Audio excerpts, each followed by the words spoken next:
Hello student, chapter number 10માં આપણે ગયા લેક્ચરમાં બાયોગેસ ઉત્પાદનમાં સૂક્ષ્મજીવોનો ફાળો અને જૈવિક ખાતરોમાં સૂક્ષ્મજીવોનો ફાળો તેના વિશે આપણે માહિતી આપેલી છે. હવે આગળનો ટોપિક છે જૈવિક નિયંત્રકો તરીકે સૂક્ષ્મજીવો, માઇક્રોબ્સ એસ બાયોકન્ટ્રોલ એજન્ટ્સ. તો સૌથી પહેલાં આપણે જૈવિક નિયંત્રકોની વ્યાખ્યા આપીએ.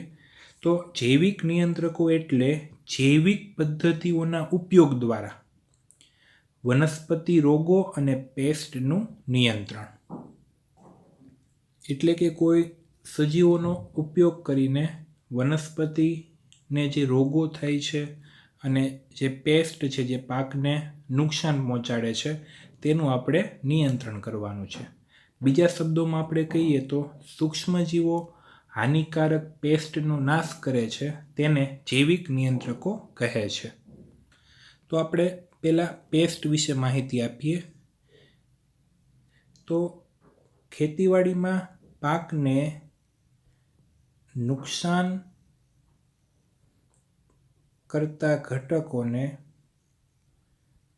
સામાન્ય રીતે પેસ્ટ કહે છે. તેમાં કીટકો, બેક્ટેરિયા, ફૂગ આ મુખ્ય હોય છે. તેનાથી પાક ઉત્પાદન ઘટે છે. તો હાલમાં આધુનિક પદ્ધતિમાં તેના નિયંત્રણ માટે કીટનાશકો એટલે કે ઇન્સેક્ટિસાઇડ્સ, જંતુનાશકો એટલે કે પેસ્ટિસાઇડ્સ, ફૂગનાશકો એટલે કે ફંજીસાઇડ્સ, આ ઉપરાંત વધારાના નીંદણને દૂર કરવા માટે નીંદણનાશક એટલે કે વેડીસાઇડ્સ ના ઉપયોગ દ્વારા તેનું નિયંત્રણ કરવામાં આવે છે. તો આ રસાયણો વિશે આપણે માહિતી આપીએ. આ રસાયણો વિષારી છે. તે મનુષ્ય તેમજ પ્રાણીઓ માટે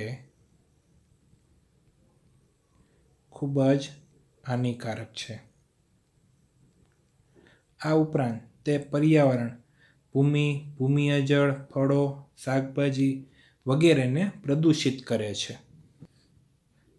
આવી જ રીતે ખેતીવાડીમાં વધારાનું જે નીંદણ ઉગે છે, તો નીંદણના નાશ માટે જે નીંદણનાશકનો ઉપયોગ થાય છે, તેનાથી પણ આપણી ભૂમિ પ્રદૂષિત થઈ રહી છે.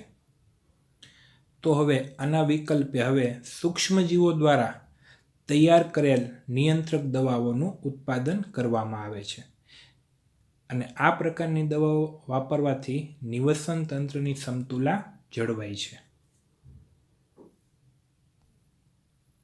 તો આગળ આપણે માહિતી આપીએ ઉપદ્રવી જંતુ અને રોગોનું જૈવિક નિયંત્રણ, biological control of paste and disease. તો પેસ્ટ અને જે રોગો છે તેનું કઈ રીતે જૈવિક નિયંત્રણ કરવામાં આવે છે તેના વિશે આપણે માહિતી આપીએ. અહીં ખાસ અગત્યનો પોઈન્ટ છે, ખેતીવાડીમાં પેસ્ટ કંટ્રોલની જે આ પદ્ધતિ છે તેમાં રસાયણને બદલે પ્રાકૃતિક ભક્ષકો પર આધારિત છે. એટલે આપણે અહીં કોઈ રસાયણો, કોઈ જંતુનાશક દવાનો છંટકાવ નથી કરવાનો, પરંતુ જે પેસ્ટ છે તેને કોણ ખાય છે, એટલે કે તેના પ્રાકૃતિક ભક્ષકોનો આપણે અહીં ઉપયોગ કરવાનો છે, જેથી નિવસન તંત્રની સમતુલા જળવાઈ રહે. તો પેસ્ટ કંટ્રોલની આ પદ્ધતિ રસાયણને બદલે પ્રાકૃતિક ભક્ષકો પર વધુ નિર્ભર છે. હવે જે ખેડૂત કાર્બનિક ખેતી કરતો હોય તેના મંતવ્ય મુજબ જૈવ વિવિધતા જ સ્વાસ્થ્યની ચાવી છે. આ ઉપરાંત દ્રશ્ય ભૂમિ પર જેટલી વિવિધતા વધુ તેટલું વધુ તેનું સ્થાયીપણું. એટલે કે જેટલી જાતિ વધુ હશે તેટલી તે તેના પર્યાવરણમાં સ્થાયી રહેશે, એટલે કે ટકી શકશે. તો તેને અનુરૂપ જૈવિક ખેતી કરતા ખેડૂતો દ્વારા એવું એક તંત્ર વિકસાવવામાં કાર્યરત હોય છે કે જેમાં કીટકો, ખાસ કરીને ઉપદ્રવી જીવાતો ને જંતુનાશકો દ્વારા નાશ કરવાને બદલે તેના સ્થાને એક જીવંત અને ગતિશીલ નિવસન તંત્ર ઊભું કરી તેનો અટકાવ થાય અને તેનું સંતુલન પણ થાય. તો અહીં આપણે કીટકોને જંતુનાશકો દ્વારા નાશ કરવાને બદલે આપણે એક એવું નિવસન તંત્ર ઊભું કરવાનું છે જેથી તેમાં તેનો અટકાવ થાય અને તેનું સંતુલન પણ થાય. આ રીતે આપણે અહીં નિયંત્રણ કરવાનું છે. પરંતુ હાલમાં જે ખેતી છે, પરંપરાગત ખેતીમાં આવા રસાયણો દ્વારા લાભદાયી અને હાનિકારક બંને જૈવ સ્વરૂપોનો આડેધડ નાશ કરવામાં આવે છે. તો જે સજીવો, જે કીટકો, જે સૂક્ષ્મજીવો વનસ્પતિ માટે લાભદાયી છે તે પણ આવા રસાયણોના ઉપયોગ દ્વારા નાશ પામે છે. પરંતુ આપણે જૈવ નિયંત્રક તરીકે જોઈએ તો જૈવ નિયંત્રક એક સાકલ્યવાદી હોલિસ્ટિક દ્રષ્ટિકોણ છે જેમાં વનસ્પતિ સમૂહ અને પ્રાણી સમૂહની રચના કરતા અસંખ્ય સજીવોની પારસ્પરિક પ્રક્રિયાઓની સમજ છે. તો એક આપણે આહાર શૃંખલાની મદદથી આને સમજવાનું છે કે ધારો કે પાકમાં કોઈ કીટક કે ઈયળ નુકસાન કરે છે તો આ કીટક કે ઈયળનું ભક્ષણ કરનાર સજીવ કોણ છે તેનો આપણે અહીં ઉપયોગ કરવાનો છે જેથી આપણે તેનો અટકાવ અને સંતુલન કરી શકીએ. તેને આપણે સમજીએ. ધારો કે રાસાયણિક પદ્ધતિઓ દ્વારા, એટલે કે કોઈ જંતુનાશક, તૃણનાશક, પેસ્ટિસાઇડ્સ, વેડિસાઇડ્સ, ફંજીસાઇડ્સ તેના દ્વારા કોઈ જીવાતનો નાશ કરવામાં આવે તો આ જીવાત પર પોષણ કે ખોરાક માટે આધારિત લાભદાયી પરભક્ષી અને પરોપજીવી કીટક જીવંત રહી શકે નહીં. તો તેને પરિણામે નિવસન તંત્રની સમતુલા ખોરવાય છે. ધારો કે આ કોઈ જીવાત છે જે પાકને નુકસાન પહોંચાડે છે અને આ જીવાતને કોઈ પરભક્ષી સજીવ ખોરાક તરીકે ઉપયોગમાં લે છે. તો કે કોઈ પરોપજીવી કીટક ખોરાક તરીકે ઉપયોગમાં લે છે. પરંતુ જો આપણે રાસાયણિક પદ્ધતિઓ દ્વારા આ જીવાતને જ મારી નાખીએ તો તેના પર આધારિત આ પરભક્ષી કે પરોપજીવી કીટક પણ જીવંત રહી શકશે નહીં. અહીં પરભક્ષી અને પરોપજીવી કીટક ભક્ષક તરીકે કાર્ય કરે છે. તો આ ભક્ષક દ્વારા જ જો જીવાતનું નિયંત્રણ કરવામાં આવે તો આ જે રસાયણો છે, જે જંતુનાશક દવાઓ છે તેનો વપરાશ ઘટાડી શકાય. તો માટે આ પરભક્ષી સજીવને, પરોપજીવી કીટકને પોષણ માટે જીવાત મળી જાય છે જેથી પાકની આજુબાજુ તેનો ઘટાડો અને સંતુલન પણ જળવાઈ રહેશે. તો આથી પ્રાકૃતિક ભક્ષકો દ્વારા થતા જૈવ નિયંત્રણ વડે વિષારી રસાયણો અને જંતુનાશકો પરની આપણી નિર્ભરતા ઘટશે. જો આ રીતે પ્રાકૃતિક ભક્ષકોનો ઉપયોગ કરવામાં આવે તો વિષારી રસાયણો અને જંતુનાશક દવા છાંટવાની કોઈ જરૂર પડશે નહીં.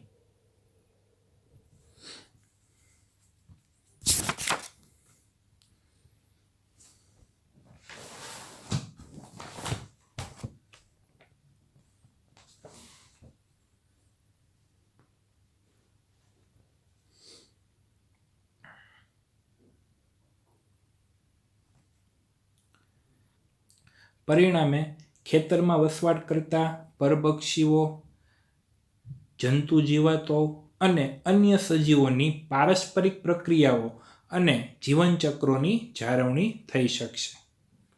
હવે આપણે જૈવ કૃષિ બાયોલોજિકલ ફાર્મિંગ વિશે માહિતી આપીએ.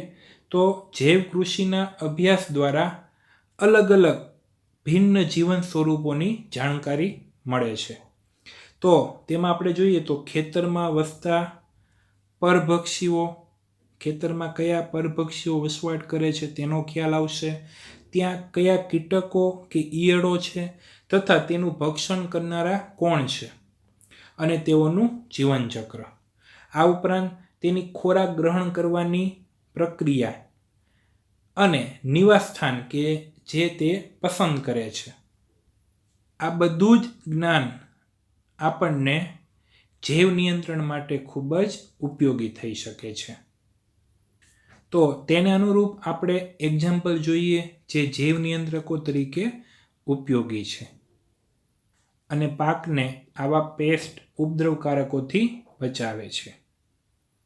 તો પહેલું ઉદાહરણ છે ભૃંગ કીટકો, જેમાં લેડી બર્ડ કે જેના શરીર પર લાલ અને કાળા રંગના નિશાનવાળા ટપકા જોવા મળે છે. અને બીજું છે ડ્રેગન ફ્લાય. તો આ ભૃંગ કીટકોનો ઉપયોગ અનુક્રમે એફિડ્સ અને મચ્છરથી છુટકારો મેળવવા થાય છે. તો લેડી બર્ડ્સ દ્વારા એફિડ્સનો નાશ કરવામાં આવે છે અને ડ્રેગન ફ્લાય એક પ્રકારની મોટી માખી કે વાણીઓ તે મચ્છરનો નાશ કરવા માટે ઉપયોગી છે. તો આ એફિડ્સ પાકને કઈ રીતે નુકસાન પહોંચાડે છે તેની માહિતી આપણે ચેપ્ટર નંબર 9માં આપીશું. અત્યારે ભૃંગ કીટકો કે જે જૈવ નિયંત્રક તરીકે અહીં ઉપયોગી છે તેના ઉદાહરણ આપણે ધ્યાનમાં લેવાના છે. તો લેડીબર્ડ કે એના શરીર પર લાલ અને કાળા રંગનો નિશાન જોવા મળે છે, તે એફિડ્સનું નિયંત્રણ કરે છે, અને ડ્રેગન ફ્લાય જે મચ્છરના નિયંત્રણ માટે ઉપયોગી છે. બીજું ઉદાહરણ આપણે જોઈએ બેક્ટેરિયાનું છે. સૂક્ષ્મજીવી જૈવ નિયંત્રણમાં બેસિલસ થુરિન્જીએન્સિસ, જેને ટૂંકમાં BT બેક્ટેરિયા તરીકે પણ ઓળખવામાં આવે છે, તે પતંગિયાની ઈયળ જેને કેટરપિલર કહે છે તેના નિયંત્રણ માટે ઉપયોગી છે. તો કયા બેક્ટેરિયા છે જેનો આપણે જૈવિક નિયંત્રક તરીકે ઉપયોગ થાય છે? તો તેનું ઉદાહરણ છે બેસિલસ થુરિન્જીએન્સિસ. અને તે કેનો નાશ કરે છે? તો પતંગિયાની ઈયળ એટલે કે કેટરપિલર ડિંભ અવસ્થા. બેસિલસ થુરિન્જીએન્સિસનો ફોટોગ્રાફ્સ અહીં જાણકારી માટે દર્શાવેલો છે. તો આ બેસિલસ થુરિન્જીએન્સિસ શુષ્ક બીજાણુ સ્વરૂપે પેકેટમાં ઉપલબ્ધ છે, જેને પાણીમાં ભેળવી અસરગ્રસ્ત વનસ્પતિ જેવી કે રાઈ અને ફળાવ વૃક્ષ ઉપર છંટકાવ કરવામાં આવે છે, જ્યાં તે હવે કીટકોના ડિંભ એટલે કે લાર્વા અવસ્થા છે તેના દ્વારા ખવાય છે.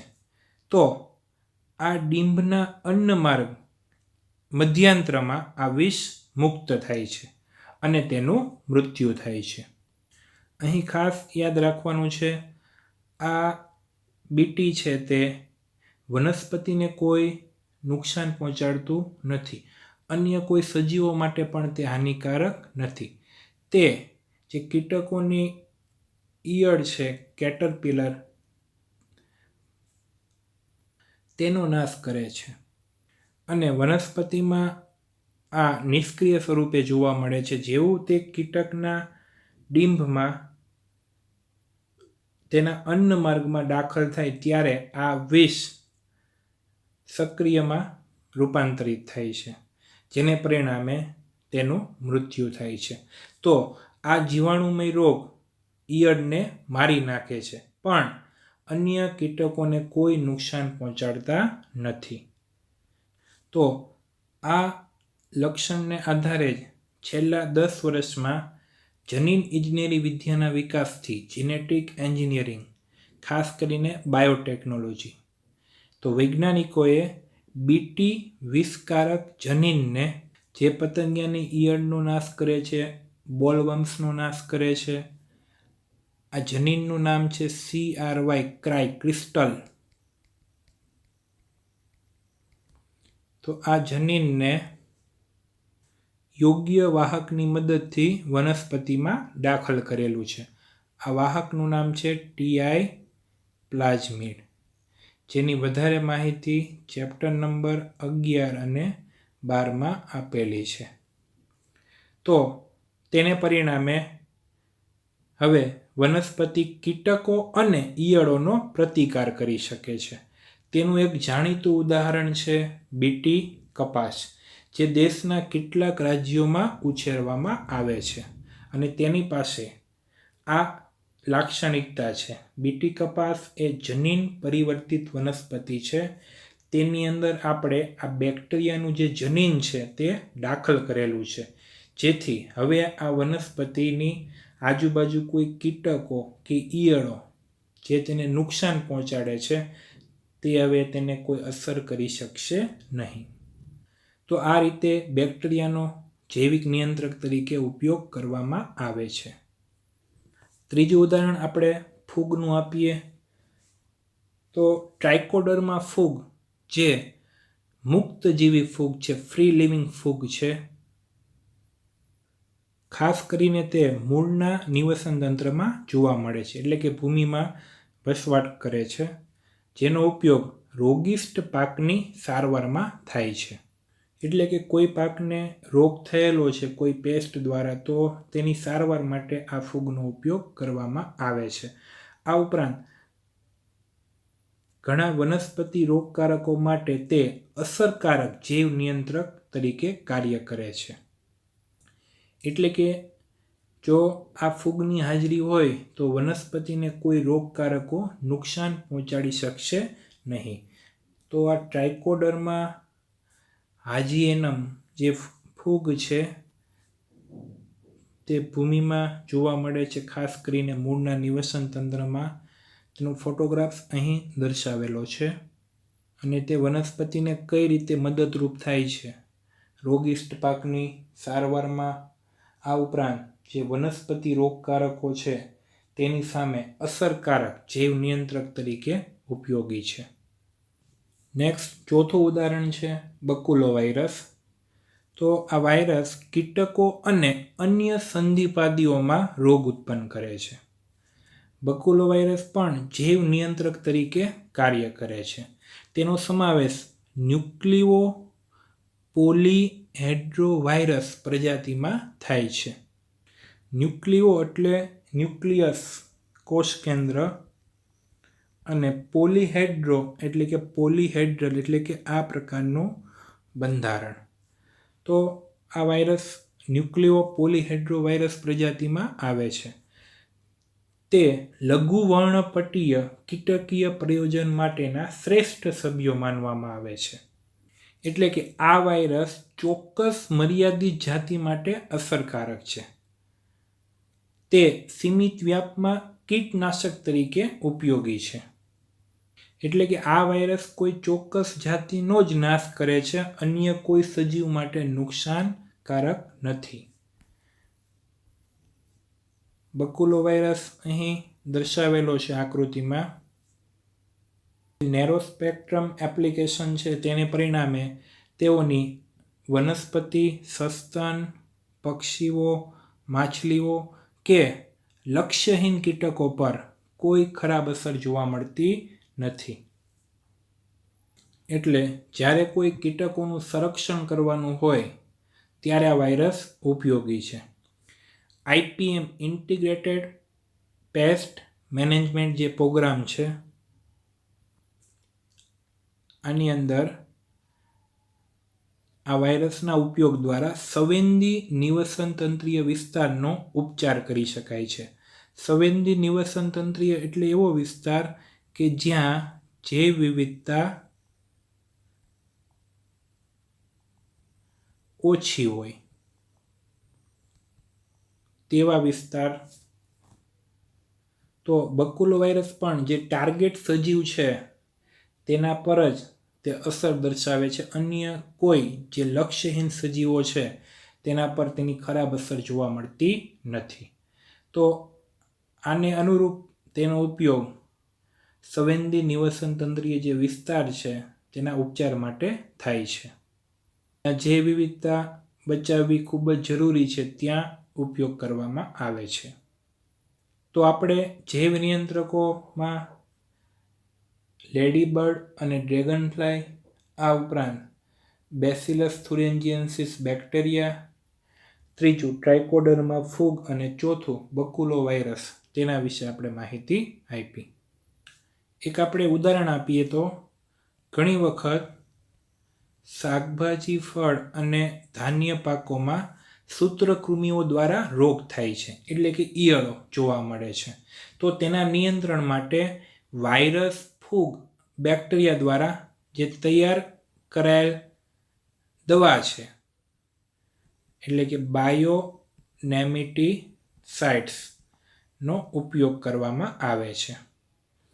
આ ઉપરાંત આપણે બીજું ઉદાહરણ આપીએ તો સ્યુડોમોનાસ બેક્ટેરિયા દ્વારા તૈયાર કરેલ જે દવા છે ક્વોન્ટમ 4000, જેનો ઉપયોગ ધાન્ય પાક અને શાકભાજીના જે રોગો છે તેમાં અસરકારક છે. તો કઈ રીતે પેસ્ટનું નિયંત્રણ તેના પ્રાકૃતિક ભક્ષકો દ્વારા થાય છે તેના વિશે આ ટોપિકમાં આપણે માહિતી આપી.